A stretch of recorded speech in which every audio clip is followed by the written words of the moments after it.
Election అప్డేట్స్ను అందరికంటే ముందుగానే తెలుసుకోవాలంటే ఈరోజే ఆర్టీవీ లైవ్ యాప్ని మీ మొబైల్లో డౌన్లోడ్ చేసుకోండి. కలెక్టర్ గారు అలాగే అన్ని పార్టీల నాయకులతో సమావేశం ఏర్పాటు జరిగింది. కౌంటింగ్లో జరుగుతున్నటువంటి ఏ టేబుల్స్లో ఎట్లా నియమ నిబంధనలు అన్నీ కూడా చెప్పారు. అందుకు మేము బీజేపీ అన్ని రాజకీయ పార్టీ నాయకులందరూ హాజరయ్యాం. మాకున్నటువంటి డౌట్లు కూడా కలెక్టర్ గారికి అడిగాం. కలెక్టర్ గారు చాలా క్లియర్గా చెప్పారు. స్ట్రాంగ్ రూము 6:30 గంటలకు ఓపెన్ అయిపోతుంది, 8 గంటలకు కౌంటింగ్ అవుతుంది. ప్రతి ఒక్క 20 నిమిషాలకు ఒకసారి రౌండ్ ఎన్నికల డాష్బోర్డ్లో పెడతామని చెప్పారు.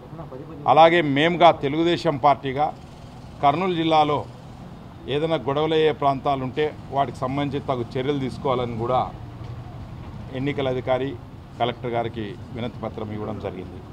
అలాగే కర్నూలు జిల్లాలో ఈసారి పోస్టల్ బ్యాలెట్స్ ఎక్కువ ఉన్నాయి.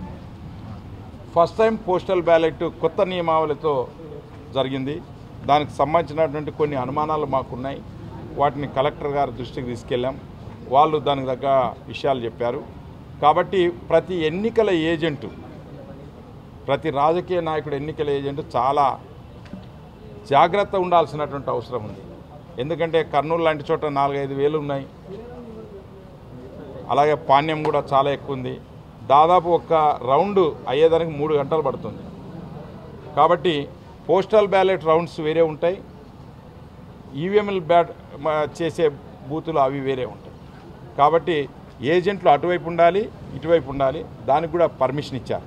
అంటే పోస్టల్ బ్యాలెట్కి సంబంధించిన ఏజెంట్లు వేరు, ఈవీఎంలకు సంబంధించినటువంటి ఏజెంట్లు వేరు.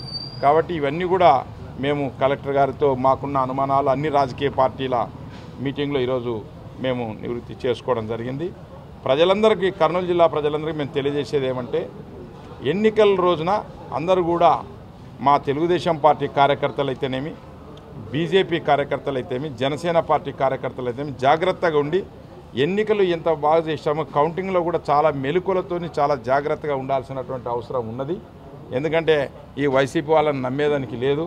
వాళ్ళు దేనికన్నా కూడా సిద్ధమే. నిన్న సజ్జల రామకృష్ణారెడ్డి గారిని ఒక ప్రెస్ మీట్లో చూసాం. ఏమన్నా చెయ్యి అనే పరిస్థితికి వచ్చారు, దిగజారిన రాజకీయాలు ఉన్నాయి. కాబట్టి తెలుగుదేశం, బీజేపీ, జనసేన కార్యకర్తలు అప్రమత్తంగా ఉండండి. ఏదన్నా ఉంటే కూడా మేము మీ అందరికి కూడా అందుబాటులో ఆఫీసులో ఉంటాం అని చెప్పి తెలియజేస్తున్నాం. Thank you. మరిన్ని వీడియోస్ కోసం ఛానల్ ని సబ్స్క్రైబ్ చేయండి. లేటెస్ట్ అప్డేట్స్ కోసం వాట్సాప్ ఛానల్ ని ఫాలో చేయండి. అండ్ లింక్ డిస్క్రిప్షన్ లో ఉంది.